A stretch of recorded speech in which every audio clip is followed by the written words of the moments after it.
አስተናጋጅ እናቴ እንዴት ነሽ? ሰላም ነው አለሽ? የሚበላ ምን አላችሁ? ጮርናቄ ተፈርሾና ኮርኒስ ተኮንድሾ አለ። ጮርናቄ ተፈርሾ? አዎ። ምንድነው ጮርናቄ ተፈርሾ? የካፌ ነው። በእንቁላል ፍርፍር በእንቁላል ነው ጮርናቄ ተፈርሾ ምናምን ስምት ቀይሩት።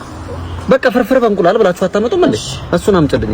እሺ ጋሺ አለቀ። ይሄው ላሳት ቆይተሽ በጣም ይቅርታ። ወይኔ ጌታዬ ወይ ኧረ ተረበረሽ። ምንድነው ሌላ ያለው? ማዕበል ጋዝ ላይትና አረም ለብለብ ስሙን እንኳን በለውም አይደል እንዴ? ምን አይነት እንደው አፈር የበላ ስም ነው የምታወጡት? ማዕበል ጋዝ ላይት ምንድነው? መረቁ ስለበዛ ነው። አረም ለብለብ ምንድነው? ጎመን በቆጮ አትሉም እንዴ ታዲያ? አረም ለብለብ ምናምን በቃ እሱን ይዘሽልኝ ነኝ። እሺ ምን አይነት ጊዜ ነው ጋሺ?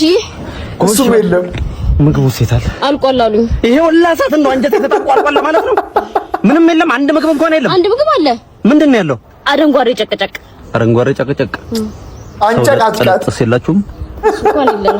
አንቺ ጀምራለሁ። ነይ